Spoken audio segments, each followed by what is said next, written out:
네. 그래서 스탠다드한 폼으로 우리가 요 포뮬레이션을 한번 생각해 보면 요렇게 한번 해볼 수가 있어요. 목적 함수 f가 있어요. 목적 함수 f가 있고 변수 x가 있습니다. 이때 이 목적 함수의 결과값을 최소화시켜 줄 수 있는 x를 찾는 거죠. 자, 그래서 이거를 좀 다르게 쓰면은 여기서 어, argument, 예, argument mean x, fx 요거를 optimal x의 star라고 우리가 할 수도 있겠죠. 여러분들 논문 읽다 보면 이 arg라는 표현 많이 나오죠. argument 이 약자입니다. 그래서 이 다시 구두로 풀어서 설명을 하자면 목적 함수 f를 최소화시켜 주는 x, x를 예, 아규먼트 하면은 x 스타다. 예, 이렇게 할 수 있고 서브젝트 to 이건 이제 구속 조건이 나오죠. 구속 조건이 이렇게 되는데 이제 이것보다 작아야 된다. 뭐 이렇게 표현되고 있죠. 여기서 변수 x는 뭐 하나의 스칼라 뭐 단일 싱글 베리어블도 될 수 있겠지만 다음과 같이 예, 여러 가지 그렇죠? x1부터 xn까지 멀티 베리어블이 당연히 될 수도 있겠죠. 예, 멀티 베리어블이 될 수 있습니다. 그래서 보통은 이 변수가 벡터 형태로 들어가겠죠. 그렇죠? 벡터 형태로 들어가기도 합니다. 그리고 이 목적 함수 f라고 하는 건 그 n 차원의 변수 도메인에서 목적 함수를 통해서 결국 스칼라 어떤 임의의 스코어 값으로 나오게 되겠죠. 스코어 값으로 나오기도 하고 이제 이거를 스칼라량인데 스코어라고 표현하기도 하고 또는 나중에 지금 우리 머신러닝도 하고 또 이번 학기에 사실 딥러닝까지는 포함하고 있지 않지만 학기 말 정도의 뉴럴 네트워크의 기본 컨셉은 시간이 된다면 여건이 된다면 여러분들에게 소개를 해주고 싶은데 거기서는 로스 펑션이라고 하기도 합니다. 로스 펑션 손실함수라고 하는 거죠. 그래서 목적 함수. 그래서 이런 것들이 최소화되게 하는 건데 이게 이제 스칼라량으로 나오는 거죠. 이렇게 스칼라량으로 뽑아내는 요거를 예, 오브젝티브 펑션이라고 하죠. 그리고 feasible reason 가능한 영역이죠. 그래서 이 x 그 변수 x를 고려를 해야 되는데 그 변수 x가 실질적으로 존재할 수 있는 영역이라는 게 있겠죠. 그게 이제 어떤 한계 바운더리 내에 있잖아요. 그렇죠? 예. 그래서 이거를 constraint라고 하는 거죠. 네, 이렇게 할 수 있습니다. 그러면은 이런 상황에서 쭉 최선의 결과를 뽑아보니까 X 스타를 우리가 찾아낼 수 있고 이거를 옵티멀 솔루션이라고 한다. 이그젝 솔루션이 아니죠. 옵티멀 솔루션. 그러니까 정확한 정답이 아니라 주어진 조건과 환경 내에서 최선을 다해서 오브젝티브 펑션에 대한 결과값을 최소화시켜주는 네, 이 x를 x 스타 옵티멀 솔루션이라고 한다라는 것이죠. 그래서 옵티멀 솔루션이라고 하는 용어는 여러분들 연구하면서 많이 접해 볼 수 있을 거라고 생각을 합니다. 자, 여기서 이 페이지에서 말하고 싶은 건 좀 이상하죠? 그러면은 자, 예를 들어서 뭐 우연찮게 fx라고 하는 게 요런 어떤 쿼드라틱 펑션이라고 하면 요 놈을 최소화시켜주는 요 부분을 x 스타라고 잡으면 되겠는데 이게 만약에 스탠다드 포뮬레이션이면 예를 들어서 예를 들어서 목적 함수가 그려보니까 이렇게 됐다. 그러면 여기서는 이 목적 함수를 최대화시켜주는 이거를 해야 되는데 이 mean하고 맞지 않지 않냐? 그때는 이 fx에다가 앞에 마이너스만 붙여주면 되겠죠? 마이너스만 붙여주면 x축에 미러링해서 다시 mean으로 바꿀 수 있겠고 자 그리고 또 서브젝티브 컨스트레인트도 무조건 이렇게 만들어야 됩니다. 왜냐하면 그러니까 왜 이렇게 해야 되냐면은 이게 스탠다드 폼인데 조금 있다가 우리가 뒤에 보면 실제로 그 CVX라고 하는 오픈 라이브러리로 이거를 풀 수가 있어요. 여러분들이 고민 없이 이렇게 포뮬레이션만 해 놓으면 이 폼을 그대로 입력만 시키면은 자동으로 옵티멀 솔루션을 구할 수 있거든요. 그때 네, 이렇게 돼 있는 것들을 이렇게 바꿔줘야 되는 거죠. 그래서 이것도 마찬가지입니다. GX도 예, 만약에 부호가 반대이면은 마이너스를 붙여가지고 이렇게 바꿔주면 되겠고, 만약에 예를 들면은 뭐 어떤 constraint가 exactly 0이다 라고 하면 이렇게 쓸 수 있겠죠. hx가 0보다 작거나 같고, 그리고 hx가 0보다 크거나 같다.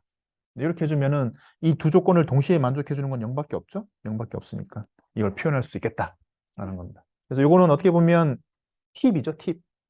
네, 팁입니다. 뭐 항상 이렇게 컨스트레인트가 어, 있는 것만은 아닙니다. 어떤 문제에서는 컨스트레인트가 없는 문제가 있을 수도 있죠. 뭐 이거는 그런 걸 얘기를 하는 거고요. 그래서 unconstrained 된 문제도 있을 수 있고 constrained 된 문제도 있을 수 있다.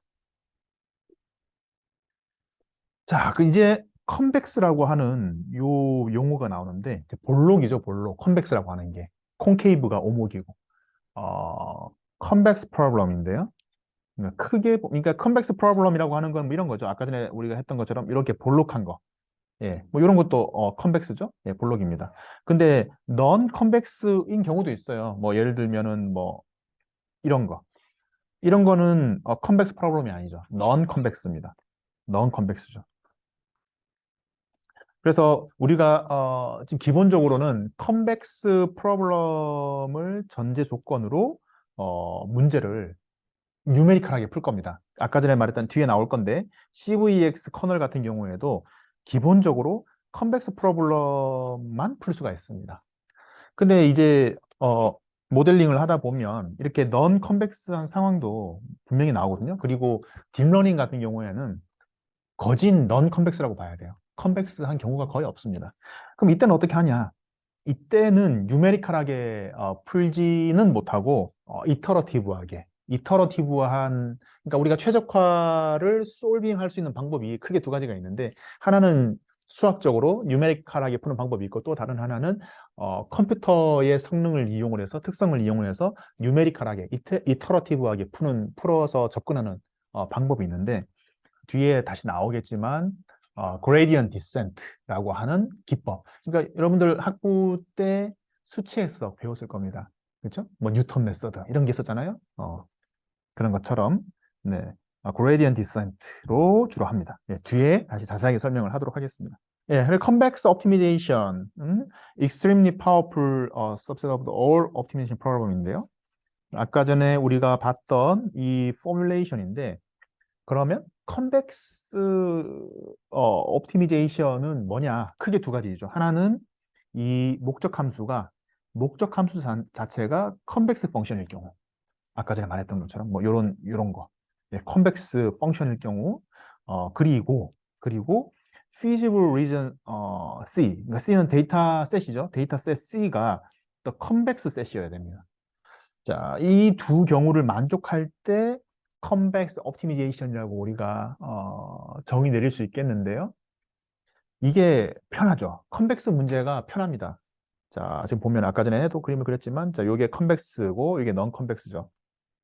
일때 컨벡스 프로블럼 같은 경우에는 어디서부터 이니셜라이즈 했다 하더라도 그 디센트 되는 방향으로 추적해서 쫓아가면은 최소점을 쉽게 찾아낼 수 있는데 넌 컨벡스한 경우에는 이니셜라이즈를 어디서 하냐에 따라서 그 결과값이 달라지는 거죠. 그렇죠. 만약 여기서 시작하면은 서브 옵티말이 나오는 거고 여기서 시작하면은 어, 트롤리 리얼 옵티말이 나오는 거죠. 그렇죠? 최소값이 나오는 겁니다. 그런 차원에서 컨벡스 옵티미제이션 같은 경우에는 모든 로컬 솔루션이 전부 다 글로벌 솔루션이 되는 거죠. 이 경우에는 의심의 여지가 없습니다. 컨벡스 문제에서 옵티멀 솔루션을 찾았다. 그러면 이거는 그 문제에서 글로벌 솔루션이라고 치부해도 무방합니다. 하지만 넌 컨벡스에서는 섣불리 그렇게 말할 수 없죠. 이 경우에 1번 경우에 이렇게 1번 서브 옵티멀을 찾았는데 이게 글로벌리 미니멈이라고 단정할 수가 없죠. 단정할 수가 없습니다. 또 여기에 숨어 있는 더 좋은 옵티멀 솔루션이 있을 수 있거든요.